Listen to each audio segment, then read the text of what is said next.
everyone. In my TED Talk today, I'm going to be discussing the question of what are some potential low-cost business ideas and plans that can be effectively started and operated by teenagers. As we all know, the economy is struggling. In a quote stated by Lisa Summers, CEO of Growing City, entrepreneurs change the world. If we want to change the world and Canada for the better, we need to support and produce more young entrepreneurs. As we know, our economy is growing rapidly, and the rising of small and large businesses is continuingly to grow. This is why, as educators, it is so important to produce young entrepreneurs and support young entrepreneurs' values and beliefs in the education system today. We should not just be teaching children how to grow up and be employees, but we should be showing them how to reach success by following their dreams and goals and achieving what they want to achieve out of their lives. So what do we do with this growing economy? After looking at Statistics Canada, it has been apparent that there are many problems with the way young entrepreneurs view themselves and how they are being perceived in the Canadian marketplace. There are currently 1.4 million small-medium enterprises in Canada, with 124,000 owned and created by young entrepreneurs. These young entrepreneurial firms brought in approximately $44 billion in combined annual revenues during that year, accounting for 5% of the total revenue of all Canadian SMEs in Canada. It is evident through statistics that young-owned enterprises are imperative to economic growth and sustainability. Yet why is it that youth small-medium enterprises only contribute 9% to the total SMEs in Canada? As illustrated in this Figure 1 by Statistics Canada, the fractions of youth-owned SMEs in Canada is evidently lower than the proportion of young people in the overall Canadian population. As you can see, there's 9% versus 13%. The discrepancy is primarily due to the underrepresentation of young entrepreneurs in Canada, where 39% of the population is under 35, but only 29% of SMEs are youth-owned. It is also evident that the majority of the other provinces, the proportion of young entrepreneurs either equal or surpass the general youth population. It has been stated by many successful entrepreneurs that leverage is the way to make money in this growing new economy. Entrepreneurs such as Kevin O'Leary, Robert Kiyosaki, John Paul Getty, Donald Trump, and many, many more state that leverage is the new future. So why are we teaching our youth this? For example, John Paul Getty was the first billionaire. He stated that it makes more sense to make 1% of 100 people's efforts than a full 100% off his own efforts. This is a basic principle that should be taught in schools. We need to be teaching our students to leverage themselves and be able to make and support their families throughout their lives and use their dreams and their goals and their passions to do this. Entrepreneurship should be taught at a very young age. They need a curriculum that encourages young people to rise to their full potential, embrace failure, and challenge the status quo whenever they can. To put it in another way, secondary education should place greater emphasis on critical thinking, problem-solving skills, and on emotional intelligence. These are all key traits that successful entrepreneurs and indeed successful people entail. If you want more information of this, you should look at voices.mckinley.society.com, Sir Richard Branson's website. He states that in schools, we should be teaching children about entrepreneurship from a very, very young age. Parents should foster this as well. At a younger age, brains are more malleable. They take in more information, and you can challenge the kids at such a young age because they're not afraid to take risks. Kids learn exactly what they observe. So as teachers, if we're showing this in the classroom, they're going to be observing us as entrepreneurs as well, and thus follow in our footsteps and follow in our dreams and goals as well. In Robert Kiyosaki's book, Rich Dad, Poor Dad, he discusses the importance of learning that he adopted through his rich dad. To go further in depth with this, Robert Kiyosaki had a rich dad and a poor dad. His actual dad was a teacher and grew up thinking you had to trade time for money and come out of school, get a good job, and get a pension. Nowadays, that doesn't work. Robert Kiyosaki discusses the fundamentals he learned from his rich dad in comparison to his poor dad.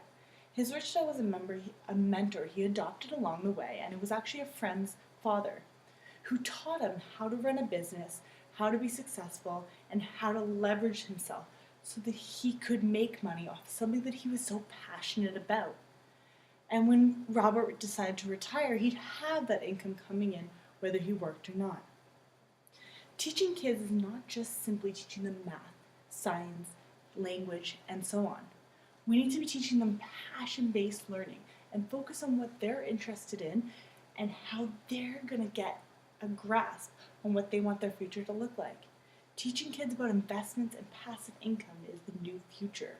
And as educators, we need to realize this, and we need to grasp this and teach this and show this in our classrooms.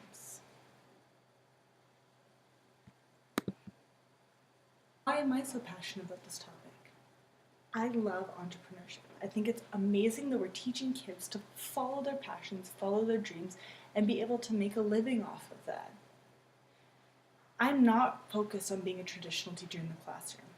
I want to be an experiential learner that teaches children to follow their passions and focus on things they actually like in the classroom. Goals, dreams are all part of the intrinsic learning and intrinsic motivation that children need in order to be successful. And as a teacher, I want to foster this in my classroom. Thus, I am so passionate about talking about what businesses children can start that gets them in the right direction to be future entrepreneurs. So you may be thinking, what are some potential low-cost business ideas/plans that can be effectively started and operated by teenagers? After doing much research, some of the different ideas that I found were examples like lemonade stand, gift wrapping service, pet sitting service, social marketing. Look at everything we have on the internet now. Kids are geniuses at social marketing. Car washing, upcycling, so that's like repurpose used items, online personalities, blogging. Kids have great communication on social media, and that's how they communicate nowadays. So why not teach them the basics of how to do this? How-to videos. How-to videos are a great way for kids to have a presence on the internet. YouTube channels are so popular nowadays. Online stores creating websites. In schools, we should be teaching children how to code, how to use coding, how to create their own computers, their programs. Kids are programmers now. They know how to do this stuff. They are the new future. Garage sales, cleaning services, and many, many more. There are many different businesses that kids can be starting that would be effective and would make them a profit at such a young age. They could reach their goals and dreams through these businesses, and it's a great starting point for them, and where they learn the business side of growing it larger and expanding their businesses. So what resources are available for these young entrepreneurs? First of all, when researching, I found the Canadian Youth Business Foundation. This is a model to support young entrepreneurs both financially and through mentorship. More specifically, they focus on the early stages of entrepreneurship and the early stages of youth business ventures. Another way to support youth is the Centennial Fund, which is focused on risk and marginalized youth. It teaches these youth the skills they need to launch a business and help them access the capital required to grow it. Both of these resources are very important and can be very useful to youth, and I think that as educators, we need to have resources like this in our back pocket. So when we do have youth that are going to reach their dreams and going to run a business, we can be providing them with these services. To conclude my TED Talk today, I want to wrap up with some key points that we discussed throughout this journey. Young entrepreneurship fills a void in our marketplace. Our marketplace is full of youth coming out of schools and not finding jobs.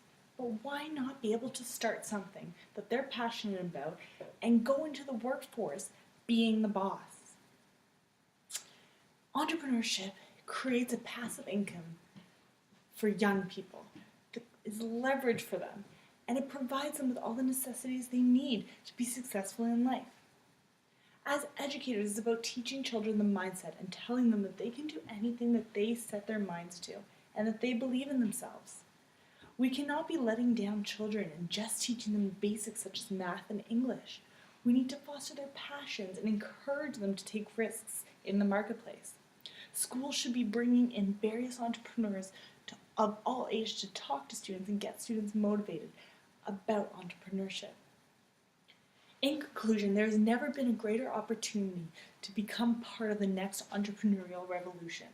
Let's get students educated and take full advantage of it. Thank you.